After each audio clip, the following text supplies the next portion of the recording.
Yeah, I can hear the noise as well now. Hello. Hello, everybody. Welcome to And, Systemic Conversations. I'm Carole.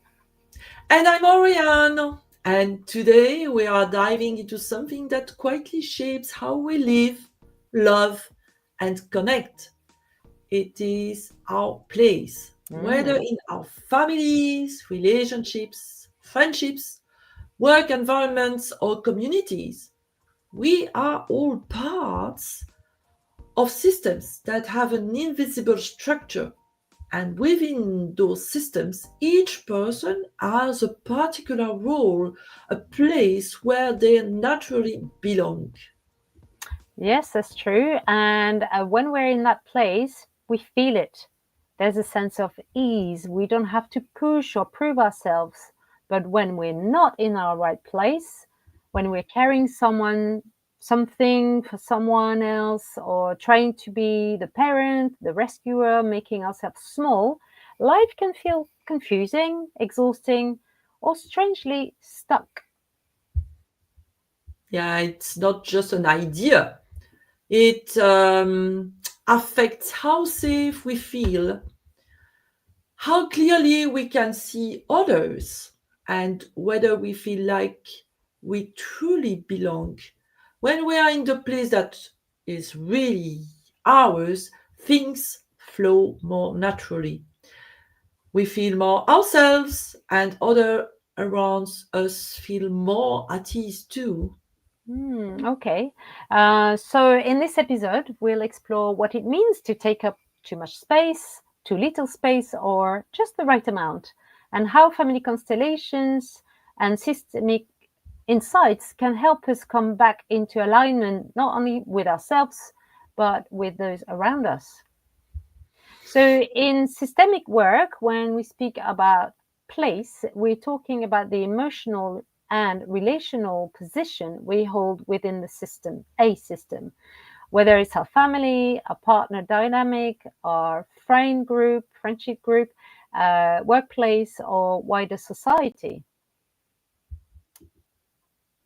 Yeah, and from the moment we were conceived, we are given a place. Like boarding a plane, you Mm. have a seat assigned.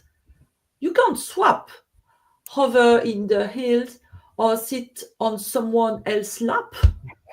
Maybe it could be nice, but Yeah, they might not like it. Yeah, I'm not sure.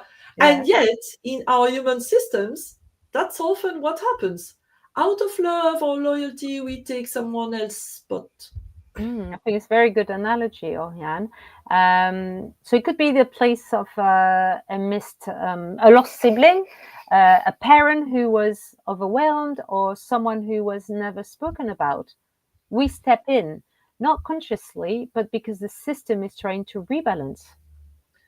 That's where confusion sets in, and it can show up as anxiety, guilt, people pleasing, or it's quite common, feeling invisible. Invisible, Invisible, sorry. invisible. Yeah. So, Oriane, what are the signs that we might not be in our rightful place? Well, Carol, it's like you might feel constantly overwhelmed, as if you are holding everything up for everyone else, or you might feel disconnected, like no matter what you do, you are not seen, valued, or invited in. Hmm. So, and thank you for sharing that. And you might notice that our in your relationships, everything is in balance. So the relationships are in balance. Maybe you give far more than you receive, or you feel guilty just for taking up space. And sometimes it's a deep identity question. Who am I when I'm not fixing, managing, or pleasing others? Or why do I always feel like I'm on the outside looking in? Hmm.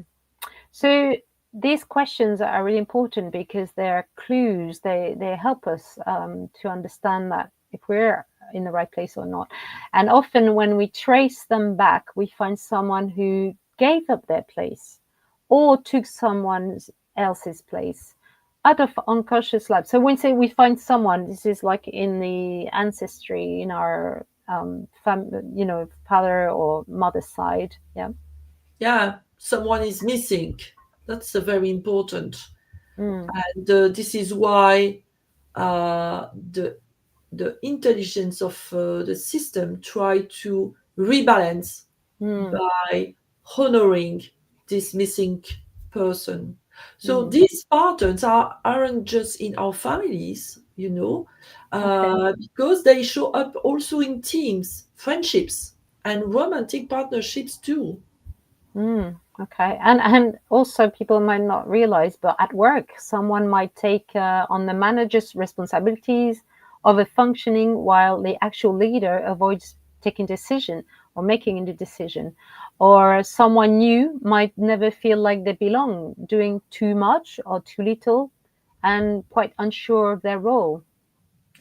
And if you look at your friendships, a person might always be the helper, the planner, and this is not because it brings joy, but because they learned early on that this on they learned early on that this was the only way to matter, to Mm, have a significance in the mm, family, in the relationship. mm. So we see that also in couple dynamics. Sometimes we see a child who stood beside a parent as a substitute partner and later struggles to form an equal adult relationship. There's no room left emotionally for someone new. Yeah, and this is connected with the three systemic laws. So it's very important to know that we have three main laws in systemics, and it's for any culture, any religion, any people. So the first one is belonging. Everyone has the right to be included in a family. The order is everyone has a place based on their role, but much more, it's the most important is timing in the system. And the balance is between giving and receiving, and this is especially in adult relationships. And so it's really important to know these three laws because when one of these laws is broken, a child excluded, a parent replaced, an emotional role reversed. The whole system feels it. And someone often in a later generation carries that tension. Mm. And that's why healing isn't just personal, it's relational, it's systemic. When we restore the order, the whole web relaxes. And it's very impressive Mm. to see that. Yeah, and I think that's a good segue to me sharing a family constellation story, if I may. Yeah, yes, Yeah. please. Okay. So the one that struck me the most was a woman who came to a group workshop feeling like she didn't belong anywhere, not in her family, not at work, not even in her own body. She said, "I always feel like I'm a visitor in other people's lives." Oh, wow. And can you tell us, Carol, what emerged? So when we started the work, she believed she was the firstborn. But in the constellation, when we put all the representative, when we started the constellation, we discovered there had been a stillborn baby before her. So a sibling that was never spoken about. And when she discovered that, her body stood behind a younger brother, like she was hiding. Wow. So she had unknowingly taken the place of the sibling who was lost. So she was not in her rightful position in the system. Mm. And so what we did, we brought in a representative for the stillborn child and gave them a place in the system. And when she stepped this time in a real position as the second child, actually her body shifted. She stood upright, she breathed more freely, and afterwards she said, I feel like I've finally landed in my own life. That's powerful. Wow. I'm always struck with family constellation because sometimes you can even hear the unlocking bones. It's so incredible. So that's the kind of shift that changed everything. And it didn't come from fixing anything. And this is the point I love with family constellation. It's just about recognizing what had been forgotten. This is Mm. really, really a, a way to heal.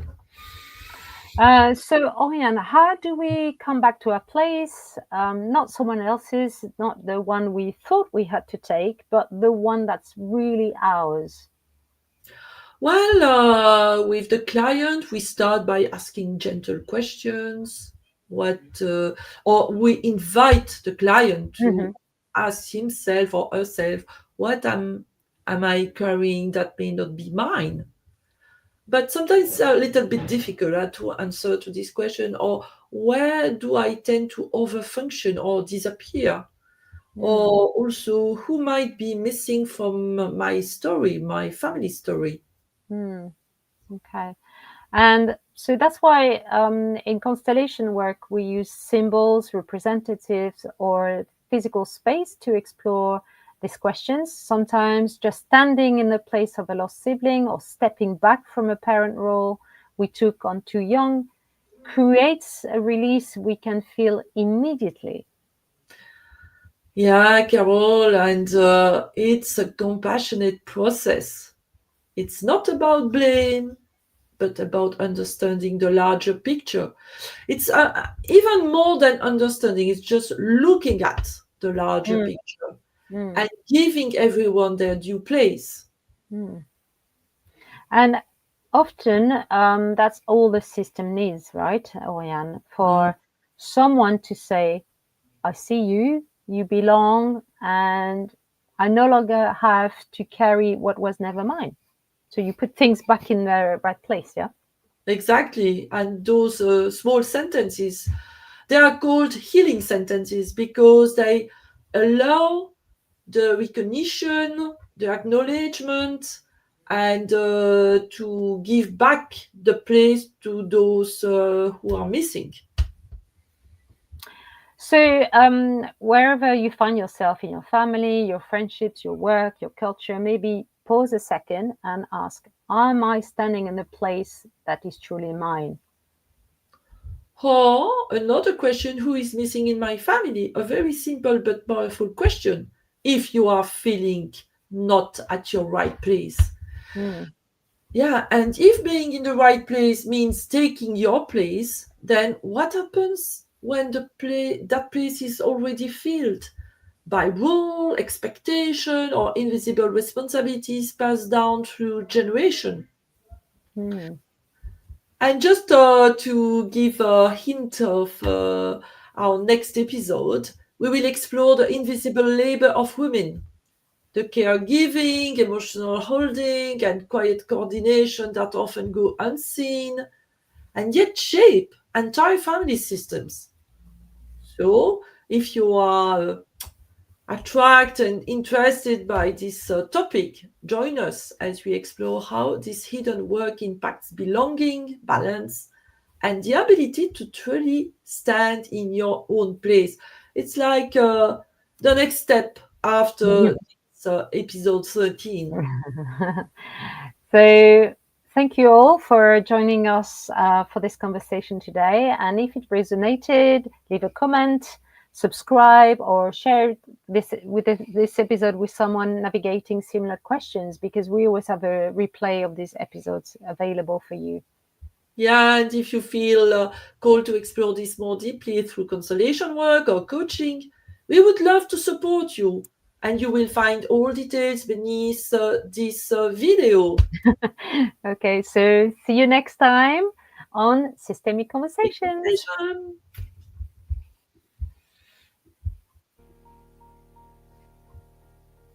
Bye bye.